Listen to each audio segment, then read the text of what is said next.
So, hello everyone. Today, Nazra and I will bring you to this week's topic, which is race and food. So, before we begin diving into the sign readings, we would like to ask you a question regarding to the topic. So, the question is: were you aware that food choices were not just influenced by gender, but they are also influenced by race? Do you think race has any impact on food availability in a culturally diversified country like Canada? We would like you to pause the video and take a couple minutes to think of an answer or even write down some of your thoughts and see if your answer will differ after the video. And here Nazra will give her response. So hi guys. So I think that I kind of knew that food choices are influenced by race, because we know that minority groups exist in Canada, like the Indigenous community, and the poverty ratio is higher among them than any other community. So I don't think that it is such a surprise for me that race does influence food security because there are minority groups and they are dealing with uh, poverty, um, and with poverty comes the food insecurity issues and all that stuff. So yeah, let's move Okay. on. Okay. So the first reading we will focus on is the podcast, which is Tasting Something Other Than Shame. So the podcast revolves around an interview between producer Stephanie Kwa and prolific writer Ijeoma Olu, and it highlights the socioeconomic impacts of being poor and belonging to a minority community. The podcast began by emphasizing the misconceptions between the poor and the rich. So, quote, how could they be poor? They have a working refrigerator. So, this quote was said in the beginning of the podcast, and it really resonated with me because it shows a lack of knowledge and understanding between the rich and the poor. So, from a personal experience, as an immigrant myself, I can speak on behalf of many of us that we all suffered when we first came to Canada. So, when I first came to Canada, my mom and I, we lived in a rented house that was shared among six people. Although there was a working refrigerator, but there's only so much room for us to have our food inside. So, therefore, we relied on a lot of fast food and we went out to eat a lot. So, also as mentioned in the podcast, people suffering from poverty will also rely on food stamps, and they generally give out unprocessed food. So, and having a refrigerator is actually a necessity. Ijeoma Olo also alluded to her own experience with her mother when faced with food choices as a child. She remembers the shame her mother displayed when she failed to provide her children with sufficient amounts of food, and this greatly impacted the relationship between her and her mother. She also mentioned that people that are in poverty were working long hours. It caused them to have limited food choices. The number of hours worked and having to come home to fix up a meal for their children is a great burden on the body. Therefore, the goal of their diet is not focused on nutrition, but rather is based on quickness and just being full. The result of this mindset caused these poverty families to have a fast food oriented diet. So here we have video that shows the relationship between poverty and obesity. According to research conducted at the University of Colorado, living in low income neighborhoods puts young people at a higher risk of obesity. Dr. Adam Lippert, an assistant professor at Colorado University in Denver, says the research demonstrates that the long term residential experiences of teenagers can affect their lifelong health. Researchers examined census data for 12,164 adolescents in grades 7 through 12 who were then followed for 13 years. The data showed adolescents living in poorer neighborhoods were more likely to be obese or to become obese than those living in higher income areas. Even just moving to low income neighborhoods was shown to increase the risk. Over longer periods of time spent living in destitute areas, the researchers saw a correlation between a lack of exercise amenities, healthy food sources, and increased stress with a higher risk for obesity.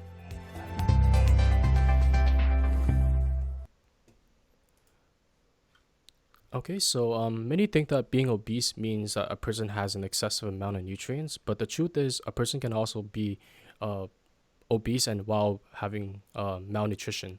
So this correlates to organic food prices because organic food prices are more costly than getting a fast food meal such as burgers or pizza where it has like meat, vegetables, and carbs.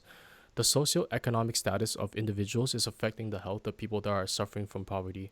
So here we have a question for you guys, and which is the podcast talked about certain pre-existing notions surrounding food choices such as poverty and race. Can you think of any other notions that you are aware of? And Um, Nazra will give her answer. So I think that the podcast touched on many notions that exist. The one that I know of is that some people that are poor and have more than two or three kids or kids at all, many people blame them for having a choice of having kids because they cannot take care of the kids properly. I think this notion also very much relates to the relationship between the Ijeoma and her mother, how her mother couldn't provide her food security and how that affected their relationship and their relationship with the society. Um, so yeah. Okay, so moving on to the next piece, which is Soul Fire Farm Ending Racism and Injustice in the Food System. Okay, so that's a YouTube video, and it basically talks about the farm that is created by two individuals, one of them belonging to the racialized minority group. And they suggest that the purpose of starting this farm was to provide food security to people of color, especially Black, Latino, and Indigenous individuals. And they suggest that the farm was a solution to get rid of distance, transportation, and economic barriers. The one of the founder called it a food apartheid, basically a farm is a fight against food apartheid, which is a food insecurity or related problems based on race. And the founders suggested that there's more likely the racialized minority groups are more likely to die and be sick of food related or diet related illness than any other group. If you move on to the next slide, there's a Statistics Canada's report which suggests that there's about 11% of total poverty that exists in Canada. 22% of those are people that are of racialized minority groups, and 9% of those are from the non-racialized minority groups. So I think that the 22% is quite a big number, and it goes well with what the founder of Soul Fire Farm suggests. It also gives us an idea and proof of how much racism affects lives of racialized people and how that basically affects their, food choices, food security, and stuff. So, and if you move on to next slide now, there's a Soul Fire Farm has many different social media websites. So if you want to find out more about them, you can go ahead and check them out. It also so there's a annual report that they post on their website, and this annual report is basically giving us an idea about how they're doing and how they're prospering yearly. Which basically gives us an idea about how these kind of initiatives, these kind of services helps the community and helps the community fight off different types of issues, and in this case, food insecurity issues. How this Soul Fire Farm is helping people, be food safe, have food security, and live in a healthy life. So moving on, there's a video which is about systemic racism in our society surrounding food justice. Okay.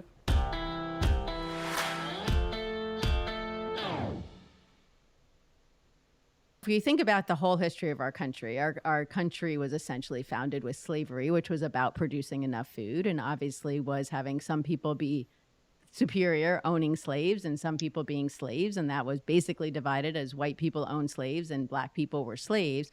And we never recovered from that, is the short way to say it. And so our communities, from all of the different, what's happened since then, and even with civil rights, the way that our cities were divided when highways were made left some parts of the cities blocked off and excluded from good schools, excluded from good supermarkets, from Access everything, to food, yeah. access to food.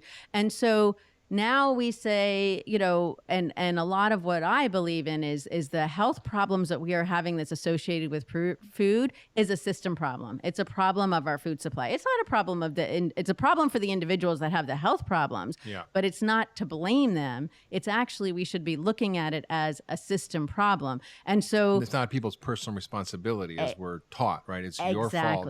It's just calories in, calories out. If you just have the willpower and exercise more, and don't eat as much, you're going to be fine. It's just not that simple. It's definitely not that simple.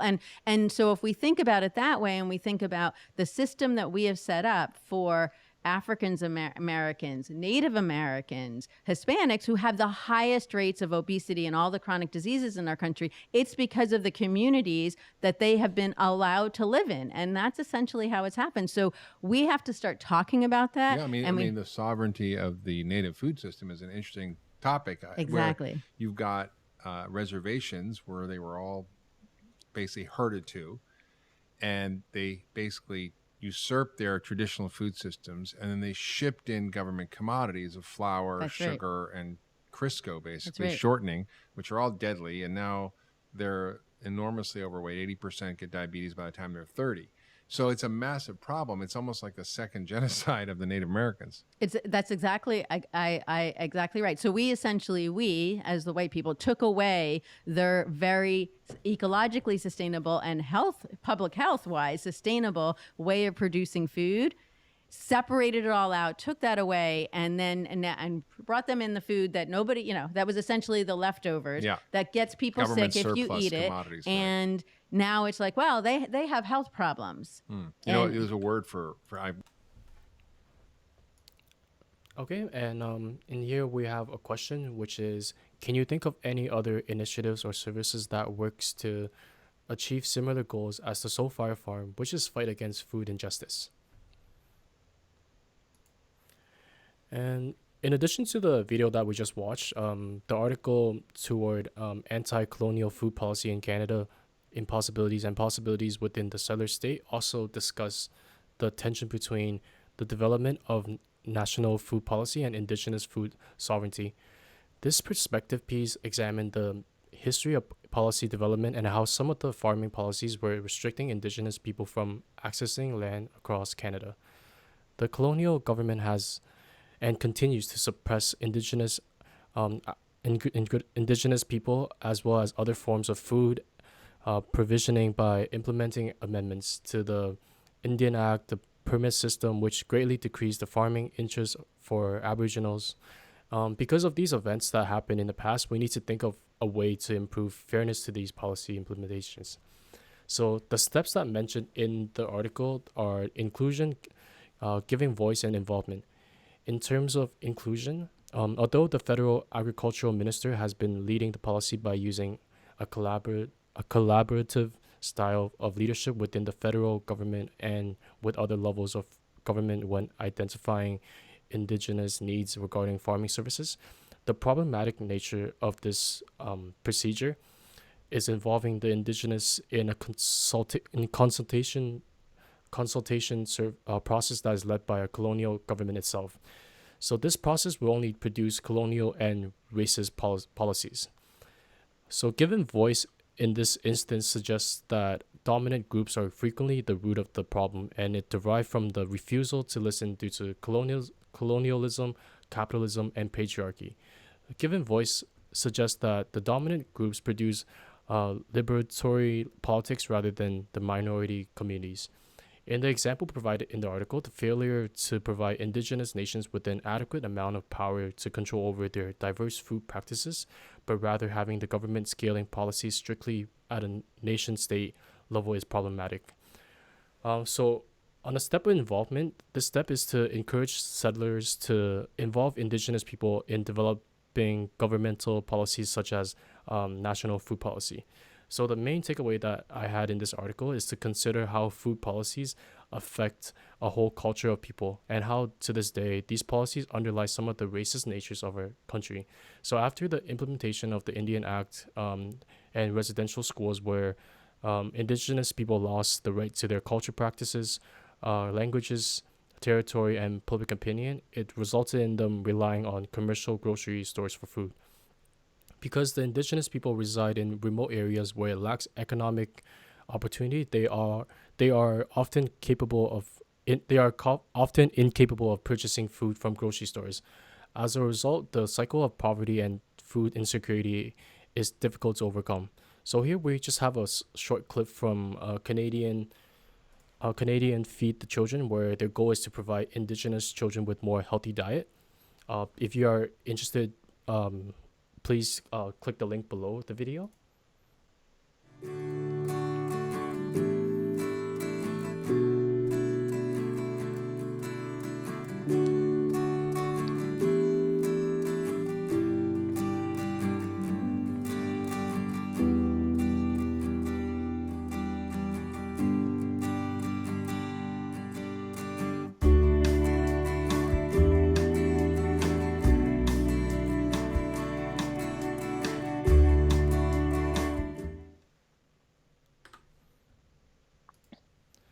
So this question was actually asked in the article, which is how can a national food policy structure itself and its process differently? We'd like you to answer that in the discussion post as well. And moving on to decolonizing the Caribbean diet. So this article basically talks about the decolonizing of Caribbean dietary traditions to reclaim identity. The author points towards two perspectives. The first one is the Caribbean food and diet with or without Taino reclamation. So the first perspective basically suggests that there's a variety of ultra-processed foods and drinks that are ever present and constitutes add-ons to traditional diets. And they basically suggest that a plant-based diet is a part of a Taino food waste, but it's not a full answer to reclaim the Taino food waste. They suggest that decolonizing of the agricultural system is a key toward decolonizing the Taino's traditional food waste. Moving on to the second perspective, which is the integrating new knowledge into our conversation about our Taino heritage. So this basically talks about how the advancement in knowledge has corrected the identity of Taino throughout time. It's basically talking about the saying that recovered and validated knowledge could serve us in better grasping the idea of decolonizing our diets by shaping our understanding of our diverse heritage. So let's move on. Okay. So the last piece is the fried chicken dilemma. Ugly Delicious wants us to love our foods and ourselves. So in this article, the author examines the Netflix series Ugly Delicious, uses the food that we love and how this type of food points to certain negative food-related stereotypes. I'm sure we all have experienced or heard of racist remarks on food stereotypes such as African American and fried chicken, Chinese people and fried rice, but these interactions do occur like mostly in like even our personal experiences. For me, like when I was in school, which is dumplings, because dumplings were such a convenient lunch to pack, and it takes very little time to cook. Growing up, my mom would pack this type of food for me, but because the southern Chinese dumplings were typically made of chives and they have a strong distinguishable smell, and it led to one of my classmates asking in grade 1 asking me about the smell, and after that instance I don't think I had lunch that is related to the dumplings. Although it was a relatively innocent questions asked by my classmate, the feeling of embarrassment did last. Sometimes it is these micro interactions in our daily lives that makes us hard to love our cultural foods and ourselves. As mentioned in the article, the quote, racism isn't always as overt as burning crosses or lighting tiki torches. Sometimes it's a joke about a fiercey plate of curry, a piece of fried chicken, or a bowl of rice. So the refusal to accept cultural food because it was not the social norm is another form of assimilation. So even for myself, remember after middle school, all I ate was cafeteria food because I know that even if I packed a lunch, I would not eat it because of being afraid someone's going to question my food. The point made in this article can also relate back to the point of shame because we understand that these stereotypes exist. Therefore, it is discouraging for culture individuals to consume culture food. This is why the series created by David Chang, where he embraces culture food by comparing it to normal foods that we eat, such as fried chicken, tacos, barbecue, and by using these foods, he attacks the assimilating nature of our society and allows others to consume culture food by normalizing the idea. And thank you for watching.